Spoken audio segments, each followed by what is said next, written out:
This has been a more difficult video to make because it's very personal, but I think it's a message which is worth sharing. And that is that social anxiety can really kill.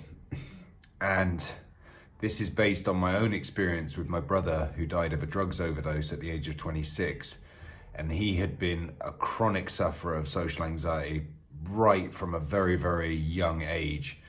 And from the age of 16, he had used heroin to try and medicate himself to deal with his issues.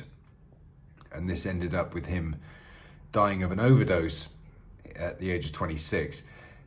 The coroner's report was that it was an accidental overdose, but I've always seen his death really as a form of suicide, because I think if anybody's intravenously injecting drugs, then they know pretty much what the consequence of that is going to be, either in the short term or the long term. At some point, it's going to end up in death. It's not a pro-life choice.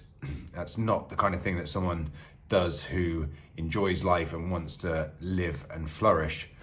So I saw his drug use and his death basically as a protracted kind of suicide. And I've heard of other guys in their 30s who've actually taken their lives directly because of social anxiety.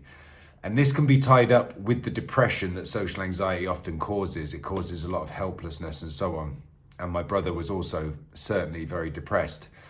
My mum has also been a lifelong sufferer of social anxiety, and she has suffered with alcohol addiction, and that is slowly killing her. She's 75 now. But that can also be seen as a way that social anxiety can kill you when you're using alcohol, especially because it's so effective as an anti-anxiety medication, if you like, and not, in the official sense of the word, of course.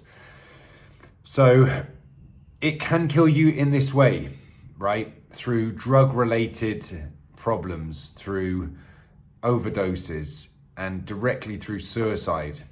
But if it doesn't kill you in that way physically, it will kill you metaphorically in terms of the person that you could have been. It will kill that person. It will kill your dreams. It will kill your aspirations. And you'll end up living a shadow of the life that you could have done if you were able to step into your true potential and grasp all the opportunities that you could have done if you weren't so limited by social anxiety. And I know this myself through very bitter experience, because up until the age of 32, I was sitting on the sidelines of life, watching everything pass me by, watching friends get relationships, watching friends get promotions, watching friends make money and move to exotic locations, or, take interesting jobs at the United Nations in Geneva, move to Sierra Leone with DFID, these interesting government jobs and things that I saw going on around me. People were setting up their own businesses and stuff. And I was doing nothing because I was scared. I was scared of life. I was scared of people. So I know very well how this disorder will rob you of the life that you can live and will kill your dreams unless you stand up to it. It's basically like a bully that wants to keep you as a slave. And unless you turn around and bite that thing which is chasing you, it will chase you forever. And you will live as a husk of the man that you could be. So this is really just a short video because I just want social anxiety to be given the recognition that it deserves. It's not shyness. It's not some kind of hangover from adolescence or childhood that we should grow out of.